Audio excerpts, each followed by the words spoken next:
Mr. President, I recognize the senator from Oregon. ask the quorum call be vitiated. Is there objection? Without objection. Thank you, Mr. President.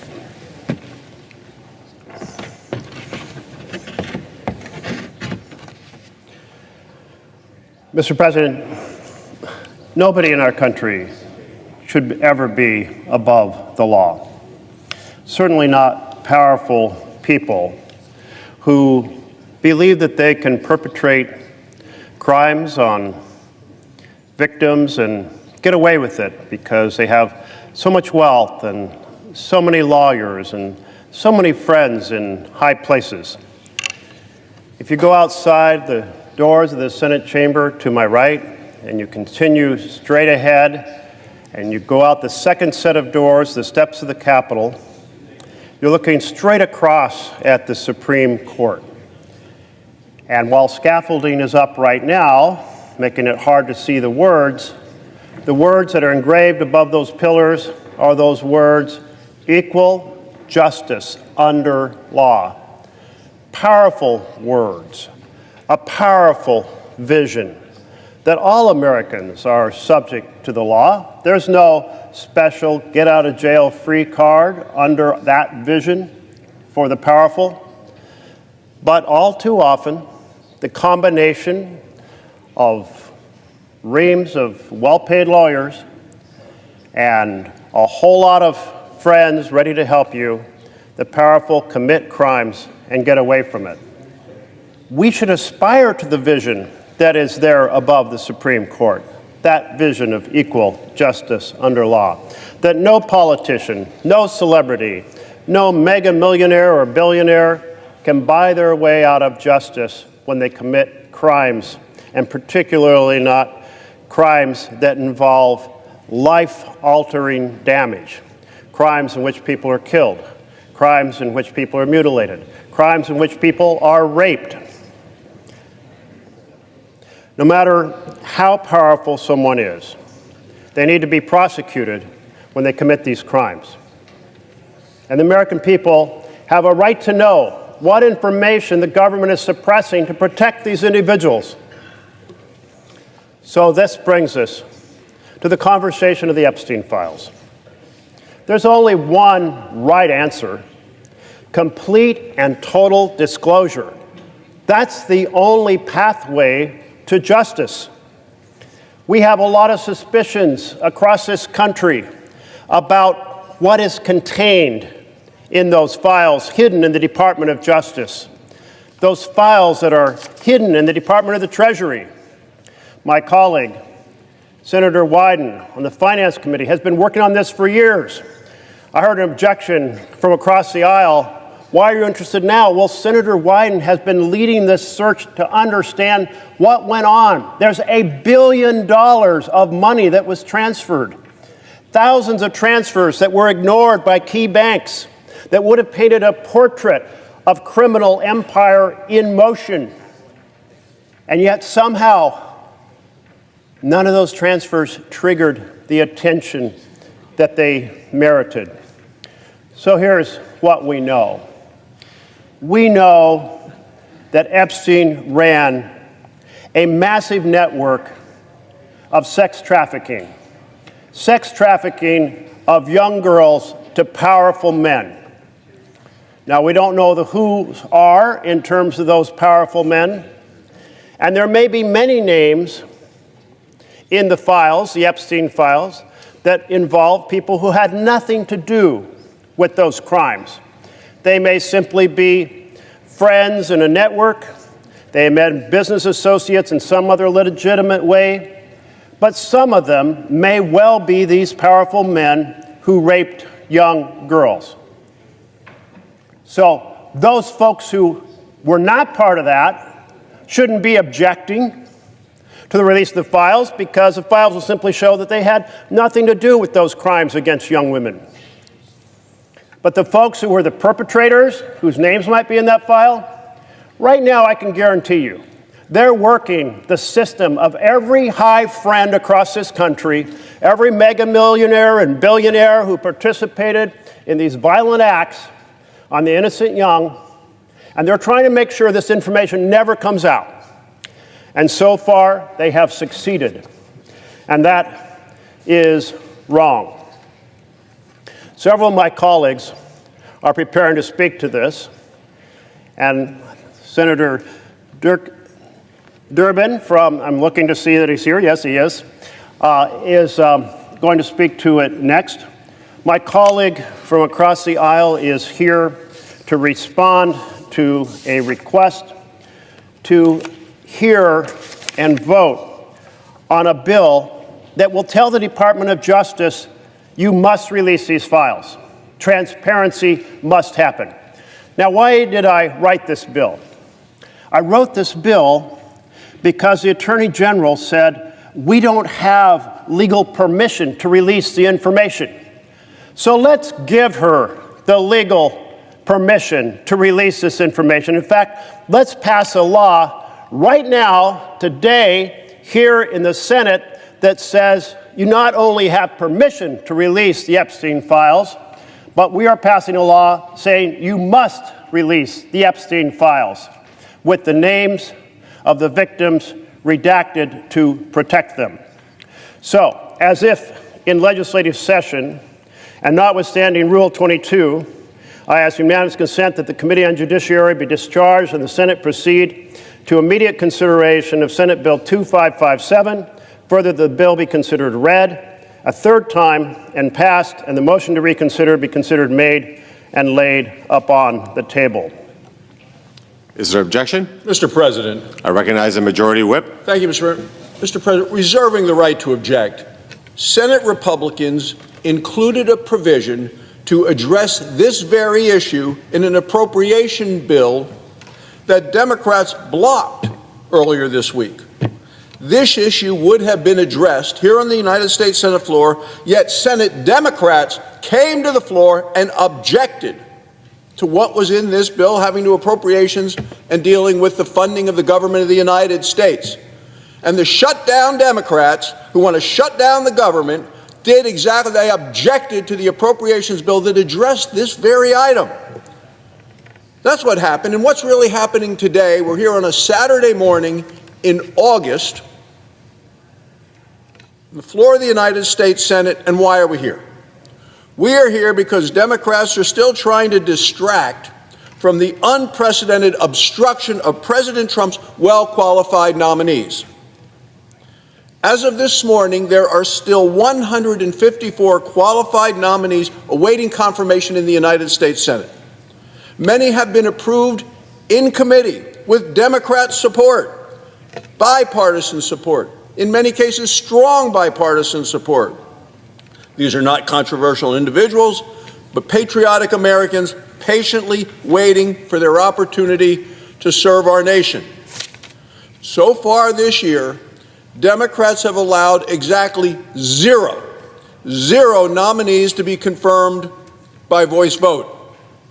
This is a drastic departure from the norms and the traditions of the United States Senate.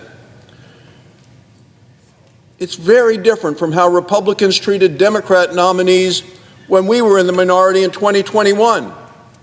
We would continue to work with the other side to reach a fair agreement to end this blockade. I'm hopeful that an agreement is within reach, and I objected to this exact legislation 4 days ago.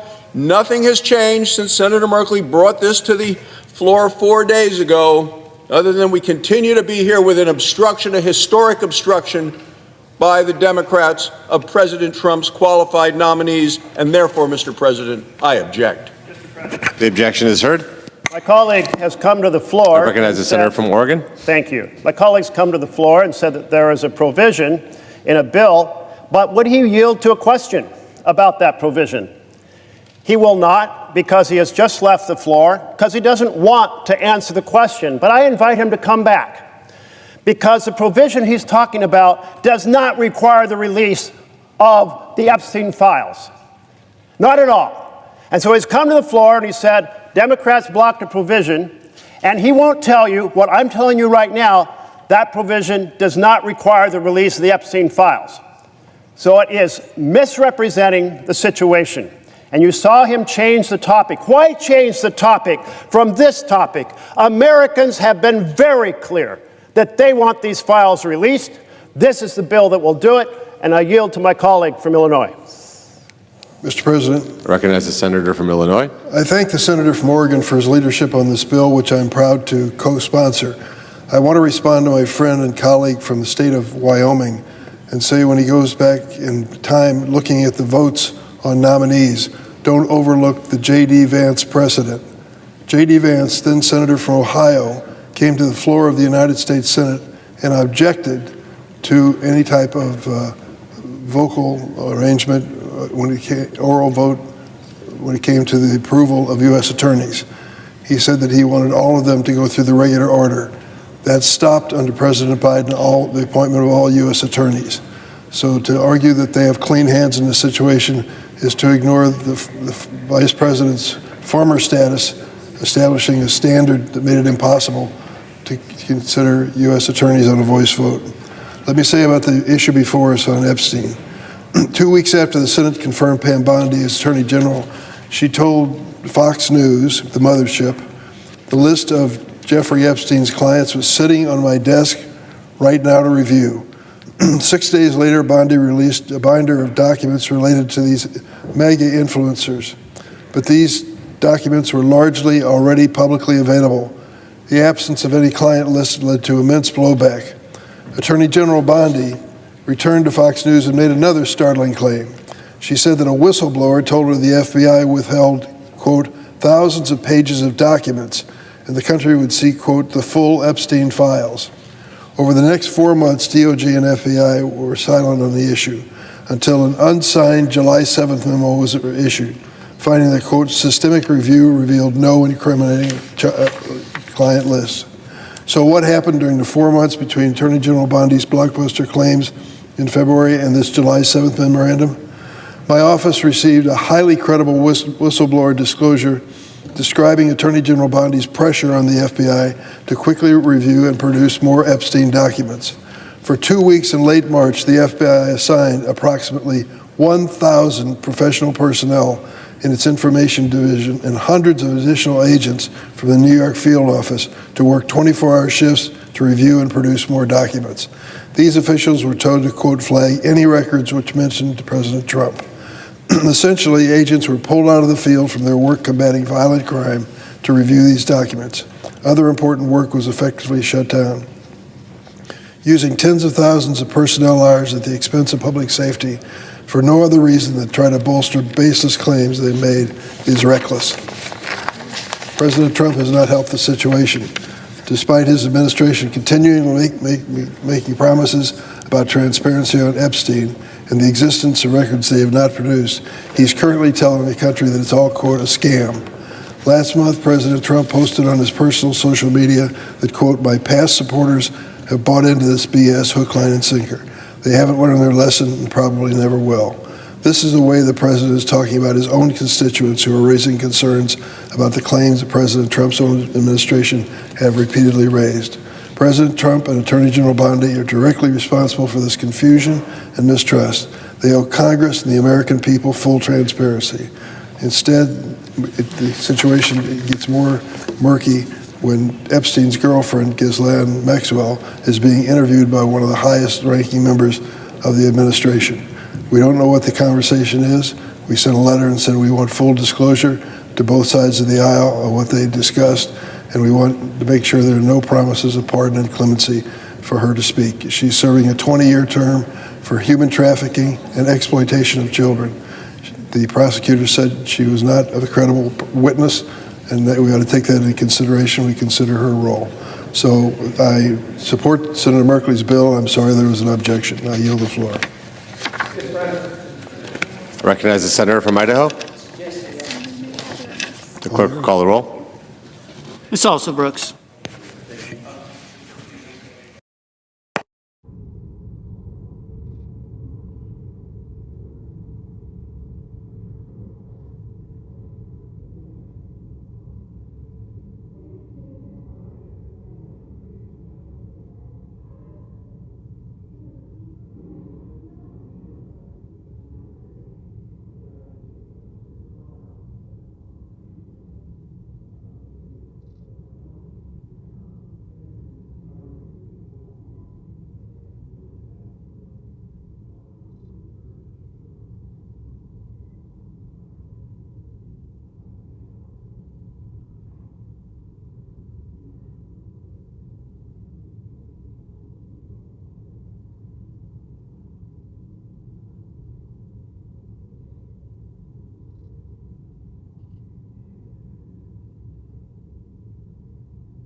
I recognize the senator from Connecticut.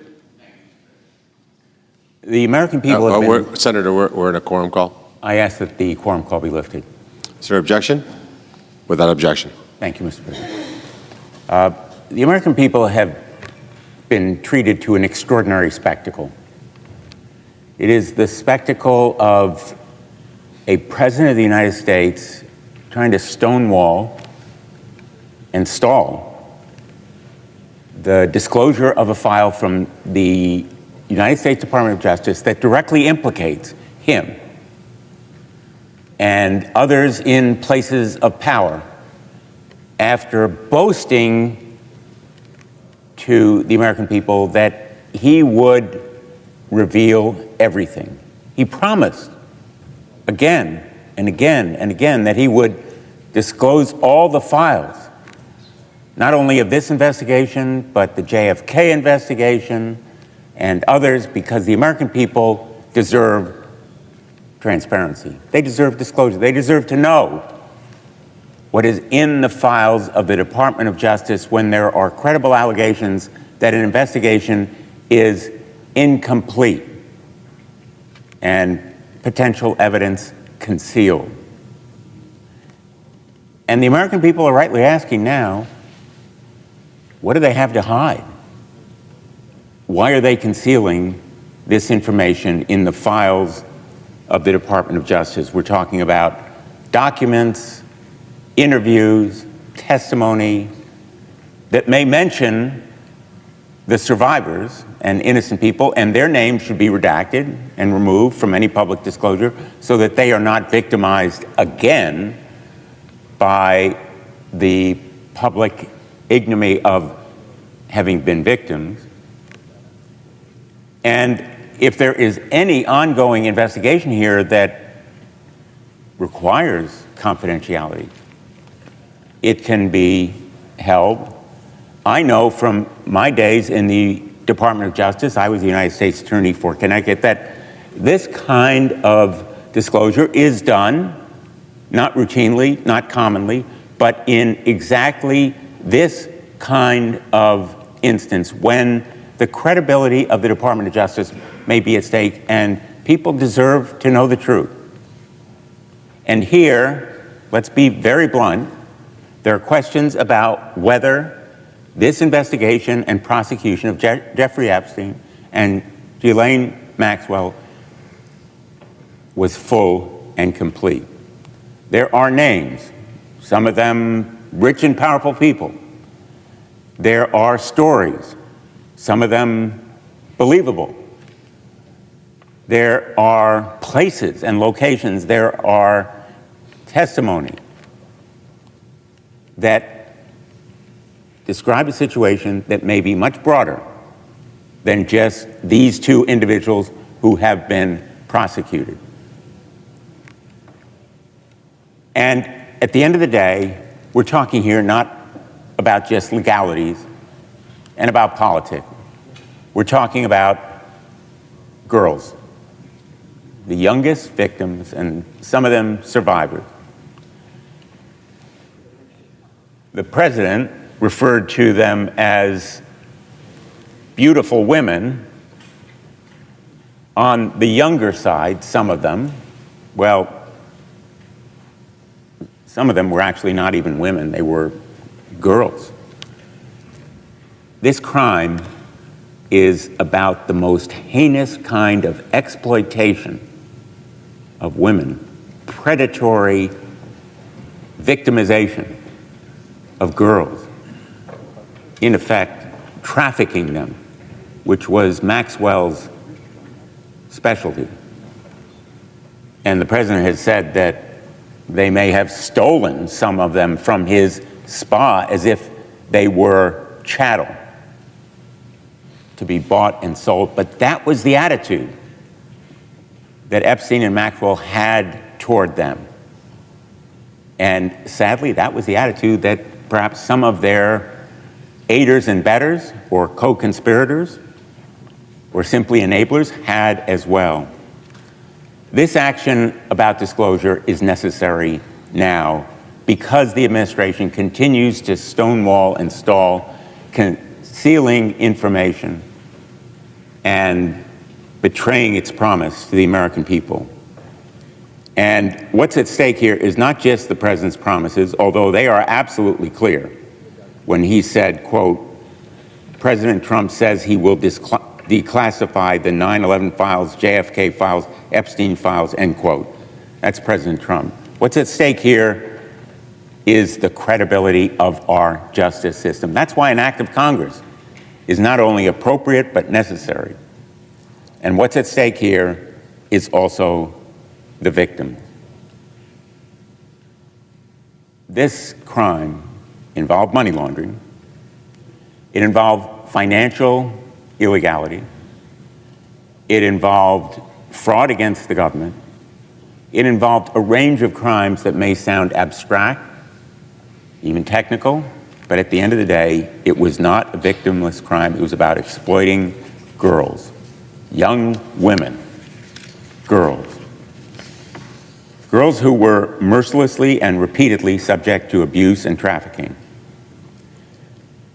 Donald Trump has broken these promises, but he's also remained actively engaged in a cover-up.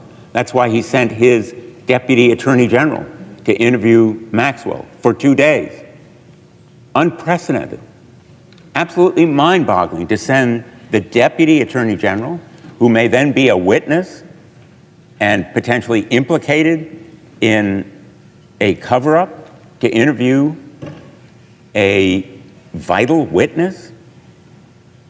We don't know who was with him, but we have to believe there were notes or recordings. They ought to be disclosed as well. And we should require that the disclosure be immediate, as this legislation would require. That Deputy Attorney General also happens to be the president's personal lawyer, or he was in all his criminal prosecutions. That is unprecedented as well. The American people deserve an end to this stonewalling and stalling, and that is why, as if in legislative session and notwithstanding Rule 22, I ask unanimous consent that the Committee on Judiciary be discharged and the Senate proceed to the immediate consideration of S-2557. Further, that the bill be considered and read a third time and passed, and that the motion to reconsider be considered made and laid upon the table. Is there objection? Mr. President, I recognize the Majority Whip. I object. Objection is heard. Mr. President, I yield to my colleague, Senator Wyden. President, I recognize the Senator we've from been Oregon. looking at this for well over 3 years now. And what I'd like to do, my colleagues, Senator Merkley, all of my colleagues making important points, wanted to just take stock of where things stand. The Trump administration came in promising radical transparency on Jeffrey Epstein. Now, the fact is the Epstein files are being suppressed, and the administration is obstructing oversight from the Congress. The President's story about his relationship with Epstein changes by the day, and that's true of his administration as well. His personal lawyer went to talk to Ms. Maxwell, and who knows what was said in that conversation. What we do know is Maxwell has been moved, Epstein's partner in crime, to a minimum security prison without giving any good reason as to why a child sex trafficker deserves that additional comfort. House Republicans seem no longer interested in having Maxwell testify. Yesterday, it was reported that a member of Donald Trump's inner circle gave a high-paying job to another close Epstein associate, a man named Mr. Indike. That sounds, Mr. President, about as bizarre and wrong as you can get. My colleagues and I believe it's a big mistake for the Senate to go out of session without making real progress on real transparency on the Epstein issue.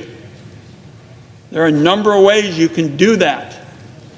So let me say a little bit about our investigation, which began 3.5 years ago, Mr. President, So it's been looked at by Democrats and Republicans. From the outset, it's been built on the fact that you've got to follow the money to be at the core of this global sex trafficking operation, which, on the basis of what we have seen, has been funded lavishly.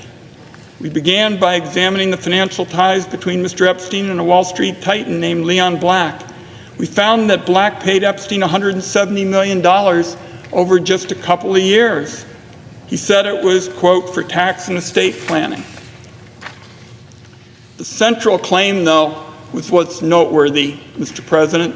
The claim was that Mr. Epstein was a financial wizard, some superstar in terms of looking at taxes and estates, and he could perform accounting miracles. It appears this kind of work for Black and others was one of Mr. Epstein's biggest sources of income. Now here's the catch. Epstein wasn't an accountant or a tax attorney at all. And Leon Black, who's extraordinarily well off, already employed the best tax advisors in the business. He didn't need Mr. Epstein to handle his money.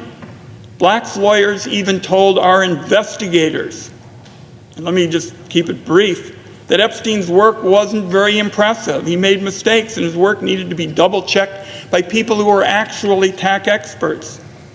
So Mr. Black was paying Mr. Epstein more than double the income of the average Fortune 500 CEO. And Mr. Black wasn't the only one paying Mr. Epstein top dollar for this so-called financial advice. That's where we've got to go to follow the money. Last year, my investigators went to the Treasury Department and reviewed thousands of bank documents related to Mr. Epstein's financing. We've spoken at length about those documents here on the Senate floor. It's a whole set of Epstein files in the possession of the Treasury Department, above and beyond the files in the possession of the Department of Justice. So that's a key point, Mr. President. You've got to look, if you're going to follow the money, at the Treasury Department, not just at the Department of Justice. We've been trying to get those documents. The Trump administration's been blocking us. We've demanded answers from the new head of the IRS about why its criminal investigators didn't look into Epstein's work for Leon Black or whether they did any investigation of Epstein at all. We're talking about hundreds of millions of dollars paid by ultra-wealthy individuals to a known sex trafficker for the purpose of dodging billions in taxes. It is unthinkable that those transactions were never audited or investigated. A deep dive on this, starting with the IRS criminal investigations operation, could have blown the lid off Epstein's cover story about being a financial genius quite some time ago. It could have helped uncover the financing behind these horrific crimes. One last point in terms of an update. There are all kinds of pundits out there chattering about whether this is the right political issue to focus on. My message is blunt, Mr. President. This is not about politics. This is not about Democrats and Republicans. So I just want to make it clear this is about whether there's going to be justice for the victims of a notorious sex trafficker who did not abuse these women and girls alone. This is about whether there's going to be accountability for the people who enabled and participated in Epstein's crimes. The question really is, as I close, who is the government looking out for? The rich and powerful, even those who do horrible things, or the powerless, the victims of abuse who've been neglected for too long? Donald Trump wants this to go away without any accountability. And for him, that might be about self-preservation. But it's clear the Trump administration, based on our detailed work, doesn't want to do the right thing here. I'm 3.5 years into my investigation of one aspect of the Epstein story because there ought to be accountability and justice for the victims. So I am here to bring my colleagues up to date on our investigation. There will be more this summer, particularly about the Treasury Department, which is sitting on thousands and thousands of Epstein documents of its own, and they shouldn't be allowed to skate on this. We are going to keep investigating. We're going to keep the pressure on because this is not about blue. It's not about red. It's about doing the right thing and making sure something like this doesn't happen again. Senator Merkley and my colleagues are doing the right thing today, and I want it understood as somebody who's led this investigation for more than 3.5 years, I support them strongly, and I yield the floor.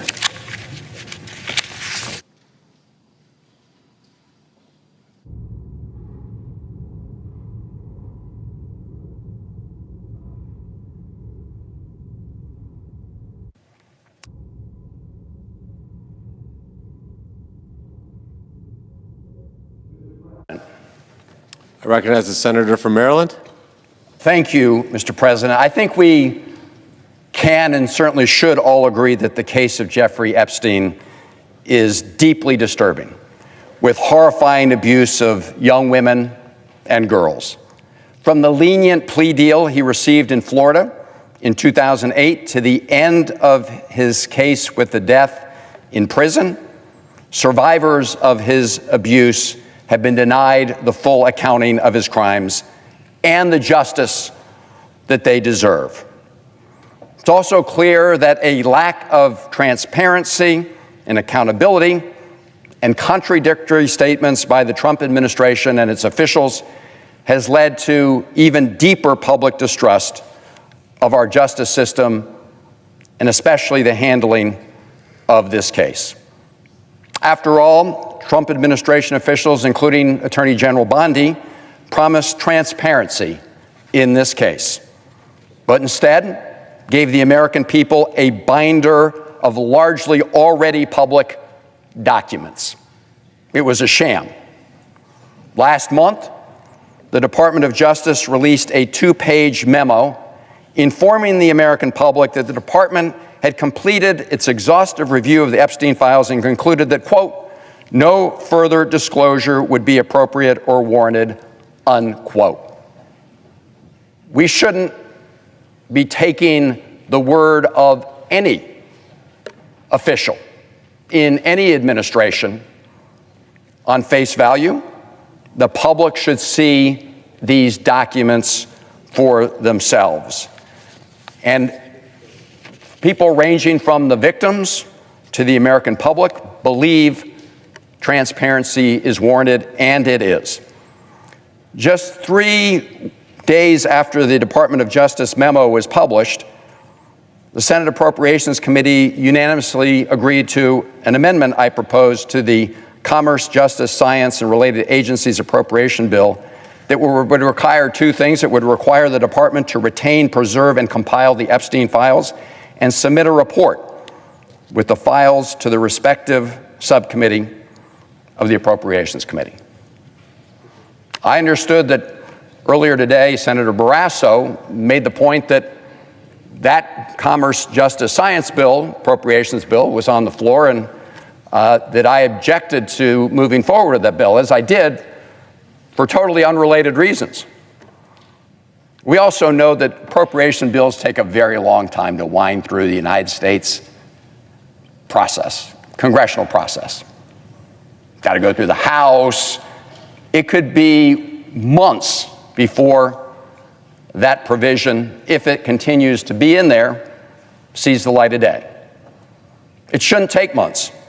We should do it now, which is why the day after the Senate Appropriations Committee unanimously, Republicans and Democrats together, supported that provision to require the report and to preserve the documents, Senator Durbin and I wrote to the Attorney General and said, why wait? And that's the question, Mr. President. Why wait? The victims, the American people, they deserve to see the files and know the full truth, and they deserve it right now. Just this morning, there was a new report in Bloomberg. The headline says, the FBI redacted Trump's name in the Epstein files. We've always understood that Donald Trump's name was in the files. What we're learning today, at least according to these reports, is that the FBI redacted Donald Trump's name from those files. The question is, why? Nobody's name should be redacted from the files with respect to the perpetrators of these crimes. Clearly, in releasing files, we need to protect the names of any victims, but the perpetrators, we should know about their names. They should not be redacted. What we've seen, of course, from the president is an effort to change the subject entirely. Say that it was the Obama administration that somehow invented this whole dispute and debate. Well, we know that's not true. We know that's not true because of what President Trump has previously said and, of course, what his attorney general has said. It's also deeply concerning that the Deputy Attorney General of the United States of America, who previously was Donald Trump's personal lawyer, skirted all the Department of Justice protocols and went down to secretly interview Ghislaine Maxwell for hours over a couple days. I think we should have the transcript of that interview as well. We've also heard President Trump say that he has the power to pardon Ghislaine Maxwell. Well, it's one thing to have the power, it's another thing to speculate publicly about using that power to pardon somebody who could testify in an incriminating way against all of the perpetrators. That reeks of a hint of the obstruction of justice. To signal to Ghislaine Maxwell that if she says the right things, the President of the United States could pardon her, that would be a corruption of the judicial process, a gross corruption of the judicial process. So I hope President Trump will immediately announce that he won't pardon this person, Ghislaine Maxwell, who was the associate of Jeffrey Epstein in perpetrating these crimes against young women and girls. The President of the United States should announce today that he will not do that. That's the way the President can put an end to the understandable concern that he is signaling that if she says the right thing regarding him, that she'll get a get out of jail free card. That would be a gross corruption of the process and of the justice system. So this is why we should do now what the victims deserve and what the American public demands, which is to support the proposal put forward by the Senator of Oregon, Senator Merkley. And so if in legislative session and notwithstanding Rule 22, I ask unanimous consent that the Committee on Judiciary be discharged and the Senate proceed to the immediate consideration of S-2557.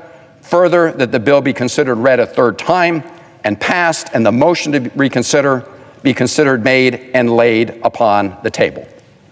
Is there an objection? Mr. President, Senator from Wyoming. I object. Objection noted. So, Senator from Oregon. Would my colleague from Maryland give her question? I would. So did I understand you to say that the President of the United States has put forward the possibility of a favor to someone who could testify about the Epstein's conduct over many years? The President of the United States, when asked if he could pardon Ghislaine Maxwell, said, yes, he has the power to do that pardon, to make that pardon. And her attorneys have made very clear through multiple public remarks that they would welcome that. And of course her attorneys would welcome that. She would love to get out of jail free.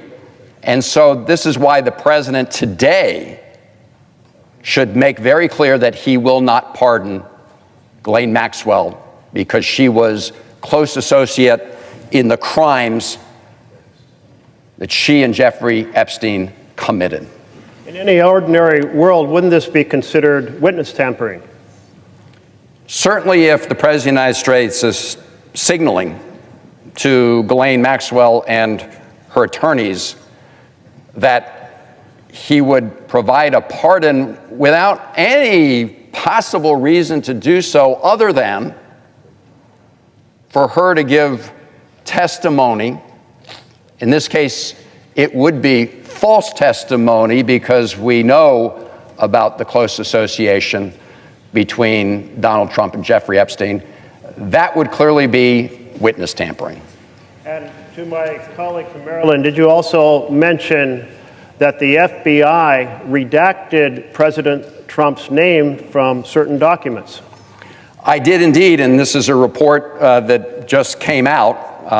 The headline is "The FBI redacted Trump's name in the Epstein files." It's a Bloomberg report, and it's just one more example of what appears to be an effort to cover up any role that Donald Trump may have played in these crimes. Again, we don't know, and the best way for us all to know is to support your effort here, to support our mutual efforts, which is to just release the files. So I so much appreciate your amendment, which we advocated for, which you presented very well in the Appropriations Committee, that said all the files have to be retained so that nothing is destroyed. No missing minutes on a White House tape or anything equivalent. Why is it necessary to express this concern? Well, the concern, of course, is that the Trump administration would be tempted to destroy these files for the purposes of getting rid of evidence. As I indicated, reports today indicate that the FBI, and again, I don't know if they were instructed to do so. I do not know all the circumstances. What we do know are the reports from Bloomberg that Donald Trump's name was stricken from the files. If that is accurate, I'm just trying to understand why they would do so. If his name is in the files and it's simply in the context of he attended a certain event, something of that nature, or maybe Mr. Epstein went to an event at one of the president's properties, that would be a completely innocent role. Why would the FBI redact such a reference? Well, I think that's a question for all of us to ask the FBI, and we should follow up and ask the FBI. In the meantime, though, the best way, as you pointed out and all of us have pointed out, and even Attorney General Bondi at one point pointed out, is just release the damn files. That's how we would get to the bottom of all of this. And don't redact anything from the files except to protect victims. But perpetrators should not have their names redacted from the files. Absolutely. Well, I so appreciate you bringing this additional information to bear. Our colleague across the aisle who objected noted that the Republicans also voted for this amendment, your amendment, in committee. So I'm wondering if we bring it back as a UC, that as a bill to pass right now, saying all information is retained. I wonder if our Republican colleagues would join us in that effort. Well, that's a very good point the senator raises. We had a unanimous bipartisan vote in the Senate Appropriations Committee on an amendment to do exactly that, to make sure the records were preserved so nobody tries to destroy evidence. And it required an exhaustive report detailing many of the questions that we have all raised regarding the Epstein files. As I said, the appropriations process takes a very long time to wind through the United States Congress, and there's no reason to wait on this. Again, if a majority of the Appropriations Committee, not just a majority, a unanimous vote in the Appropriations Committee took place, we could actually get this out right away, and hopefully the House would pass that, and then we could send it right to the president's desk. Well, I do hope you'll bring that back as a unanimous consent request later today. based on your amendment to retain all the files. We've already heard our colleagues object to releasing the files, but certainly they should join us in a unanimous way in retaining all the evidence. We certainly, and more importantly, the American people and especially the victims deserve to know that nobody will tamper with the files between now and the moment they're released. Again, the fastest way to address this issue, to meet the concerns, to meet the terrible, terrible abuse that was visited upon these young women and girls, is simply to release the files and do it now. Mr. President, a point of information, are we going to proceed with a vote at 12 noon? Time expires at 12:46. At 12:46? Thank you for that information. And I believe Senator Markey has come to the floor to make some comments. I will just close with this notation. All across America, ordinary men and women know that if they commit a crime, they'll pay the fine. If they commit a crime, they'll do the time. They don't have fancy lawyers. They don't have friends in high places. They don't have the FBI redacting their name from documents. They don't have one caucus of the U.S. Senate blocking information from being released. On behalf of every ordinary citizen across America, we are going to continue to press for the powerful and the rich to be accountable.